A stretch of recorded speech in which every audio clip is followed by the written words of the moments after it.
이경건 목사님과 함께하는 매일 성경 큐티. 교우 여러분 안녕하십니까? 2월 10일 토요일입니다. 마가복음 1장 21절로 34절 말씀을 묵상하겠습니다. 그들이 가버나움에 들어가니라. 예수께서 곧 안식일에 회당에 들어가 가르치시매 무사람이 그의 교훈에 놀라니 이는 그가 가르치시는 것이 권위 있는 자와 같고 서기관들과 같지 아니함일러라. 마침 그들의 회당에 더러운 귀신 들린 사람이 있어 소리질러 이르되 나사렛 예수여, 우리가 당신과 무슨 상관이 있나이까? 우리를 멸하러 왔나이까? 나는 당신이 누구인 줄 아노니 하나님의 거룩한 자니이다. 예수께서 꾸짖어 이르시되 잠잠하고 그 사람에게서 나오라 하시니 더러운 귀신이 그 사람에게 경련을 일으키고 큰 소리를 지르며 나오는지라. 다 놀라 서로 물어 이르되 이는 어찌미냐? 권위 있는 새 교훈이로다. 더러운 귀신들에게 명한즉 순종하는도다 하더라. 예수의 소문이 곧 온 갈릴리 사방에 퍼지더라. 회당에서 나와 곧 야고보와 요한과 함께 시몬과 안드레의 집에 들어가시니 시몬의 장모가 열병으로 누워 있는지라. 사람들이 곧 그 여자에 대하여 예수께 여짜온대 나아가서 그 손을 잡아 일으키시니 열병이 떠나고 여자가 그들에게 수종드니라. 저물어 해질 때에 모든 병자와 귀신 들린 자를 예수께 데려오니 온 동네가 그 문 앞에 모였더라. 예수께서 각종 병이 든 많은 사람을 고치시며 많은 귀신을 내쫓으시되 귀신이 자기를 알므로 그 말하는 것을 허락하지 아니하시니라. 마가복음은 속도감 있게 진행되고 흘러가기 때문에 1장부터 벌써 예수님의 사역이 시작되고 있습니다. 예수님은 세례 요한의 죄 씻음의 사역을 이어받으시고 그 사역을 더욱 발전시키셨습니다. 아니, 완성시키셨습니다. 그리고 그 일을 이루시기 위해 제자들을 세우셨습니다.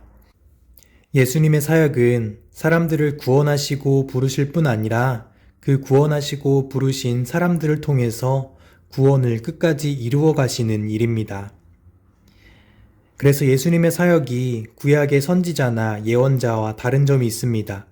그리고 또 선지자 중에 가장 위대한 사람, 바로 세례 요한이라고 하죠. 세례 요한과도 다른 점이 있습니다. 예수님은 그 구약의 사람들이 부분적으로만 성공했고 또 부분적으로는 또 실패했던 일들을 온전히 이루시는 분이십니다. 그것은 무엇을 통해 이루어진다라고 말씀합니까? 마가복음 1장 8절 말씀입니다. 세례 요한이 한 말입니다. 나는 너희에게 물로 세례를 베풀었거니와 그는 너희에게 성령으로 세례를 베푸시리라. 예수님의 세례는 세례 요한의 세례와는 달리 성령을 통해 실제로 죄를 사하시고 온전케 하시는 능력이 있다라는 겁니다. 그래서 예수님은 사역을 시작하실 때에 제자들을 데리고 가버나움의 회당에 들어가십니다. 때는 안식일이었습니다. 그런데 회당의 유대인들이 예수님의 가르치심을 듣고 놀랍니다. 당시 회당에는 율법을 가르치는 서기관들이 있었습니다.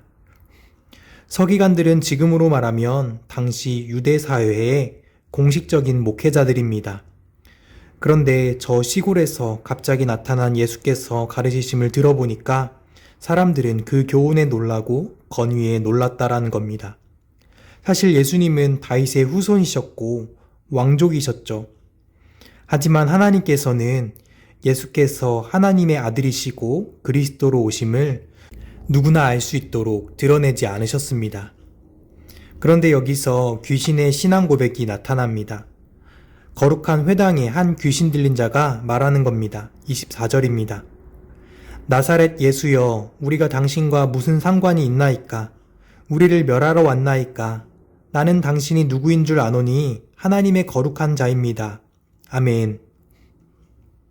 야고보서 2장 19절에는 마귀들도 예수께서 하나님의 아들이심을 안다라고 말씀하고 있습니다. 여기서 우리는 예수님께서 우리에게 원하시는 믿음이 무엇인지 알아야 합니다. 그것은 마귀처럼 사단처럼 단순히 아는 믿음, 신념으로서의 믿음이 아닙니다. 물론 우리는 하나님의 자녀로 예수님이 하나님의 아들이심을 아는 믿음도 중요합니다. 하지만 예수님께서는 우리가 영적 어린아이를 지나서 영적 청년 그리고 영적 어른으로 자라가길 원하십니다. 아는 믿음에서 나아가서 하나님의 자녀로서 마땅히 해야 할 일을 행하는 사람이 되길 원하시는 것입니다. 이어서 예수님께서는 제자 베드로의 장모님의 열병을 치유하십니다. 그리고 이를 통해 수많은 병자들과 귀신 들린 사람들이 예수님 앞에 나옵니다. 그런데 의아하게도 34절에 예수님께서는 귀신 들렸던 사람들에게 자신이 누구인지 말하는 것을 허락하지 않았다라고 말씀합니다. 왜 그럴까요? 저를 포함해서 마가복음을 묵상하는 우리 성도들이 함께 그 이유를 묵상하면서 알아보면 좋겠습니다. 사람이 처음 태어나면서 할 수 있는 일들이 많지 않죠.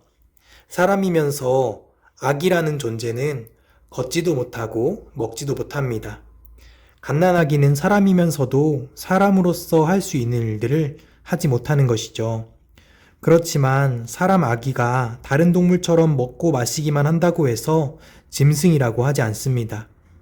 어른들은 아기도 시간이 지나면 당연히 걷고 말을 할 거야 라고 생각합니다. 신앙의 성숙도 이와 마찬가지입니다. 우리는 예수의 복음으로 구원을 받았습니다. 하지만 어떤 사람은 영적 부모처럼 다른 사람들에게 하나님의 사랑을 전합니다.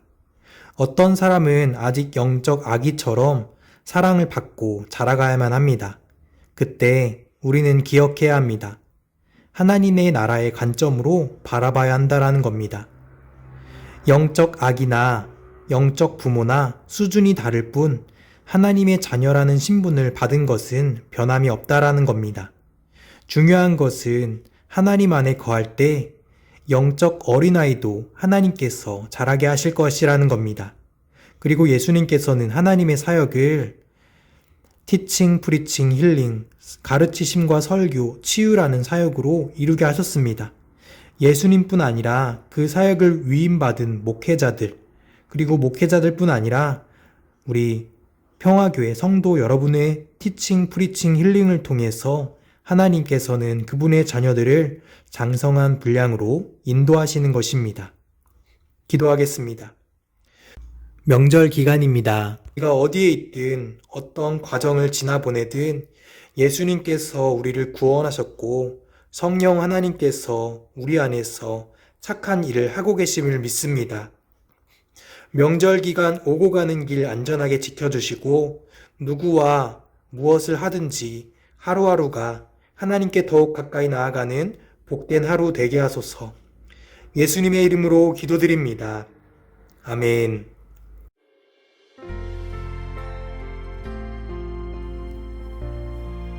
토요일 2월 목회 계획을 위한 기도. 2월에 시작되는 사순절 기간에 예수님의 삶을 기억하고 기념하며 그 삶을 닮아가는 귀한 시간이 되게 하소서. 새롭게 시작되는 주중 성경 공부를 통해 하나님께서 허락하신 지혜와 은혜를 경험하고 우리의 믿음이 성장하는 시간이 되게 하소서.